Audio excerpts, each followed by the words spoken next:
आज आपण उकडीचे मोदक करतोय। तांदळाचं पीठ घेतलेलं आहे, आंबेमोहर तांदळाचं एकदम बारीक असं दळून घेतलंय आपण पीठ। त्यात आपण सारण भरण्यासाठी खोबरं, गूळ, काजू, बदाम, विलायची आणि खसखस घेतलेली आहे। हे सगळं आपल्याला आता परतून घ्यायचं आहे। पातेल्यात आपण किनी आता तूप टाकणार आहोत। 2 चमचे तूप घातलंय आपण। आता तूप घातल्यानंतर आपल्याला खोबरं असं थोडंसं तुपात भाजून घ्यायचं आहे, नॉर्मल असं भाजायचं आहे।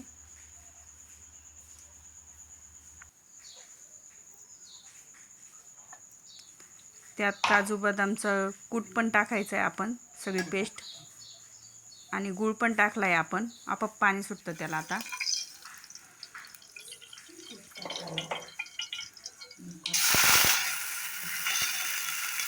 आपण कढईत पाणी आणि तूप टाकलंय,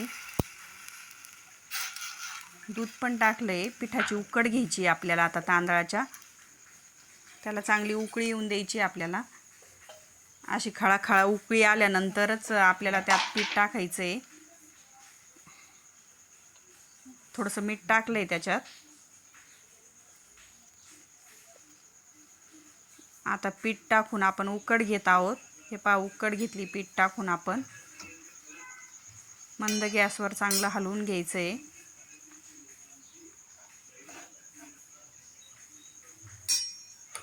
आता पीठ परातीत काढून घ्यायचं आहे आपल्याला एका। हे पहा, पीठ काढून घेतलंय आपण।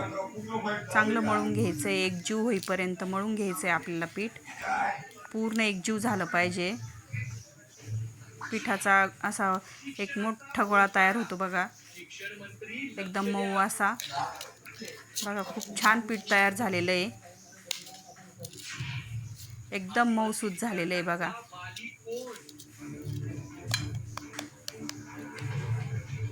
एक गोळा तोडून बघायचा आपल्याला, हाताला चिटकतं का नाही। हाताला चिटकत नाही म्हणजे पीठ तयार झालेलं आहे बघा। आता आपण पारी तयार करायची मोदकाची। हे पहा, मोदकाची पारी तयार केली आहे आपण। खूपच छान पारी तयार झालेली आहे मोदकाची। त्यात आपल्याला आता सारण भरायचं आहे बघा। सारण भरतोय आपण त्याच्यामध्ये। हे बघा, सारण भरलंय आपण मोदकामध्ये। आता पारी अशी पातळ केलेली आहे आणि कळ्या पण खूप छान पाडलेल्या आहेत, त्यामुळे मोदक असा खूप छान होणार आहे बघा। आपल्यालाही आवडेल आणि देवालाही आवडेल असा मोदक तयार झालेला आहे बघा। बाकीच्या पिठाचेही आपल्याला मोदक तयार करायचे आहेत आता। बघा मोदक कसा तयार झाला बघा, छान।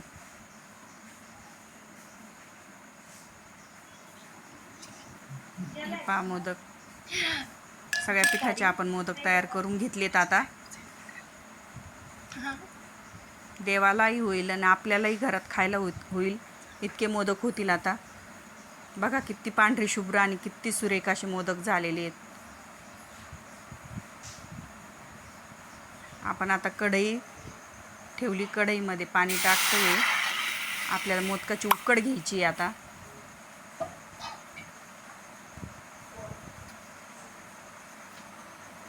पुरणाची चाळणी ठेवली आहे, त्यात आपण एक बदामाचं धुवून चुवून पान ठेवलेलं आहे।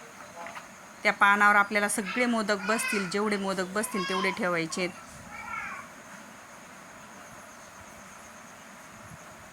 चाळणीतून वाफ येईल आणि बरोबर उकड होईल, उकडतील मोदक। सगळे मोदक आपण ठेवून घेतलेत आता। बघा किती पांढरे शुभ्र, किती छान झालेत मोदक। सगळे मोदक ठेवून द्यायचे आपल्याला एक एक करून।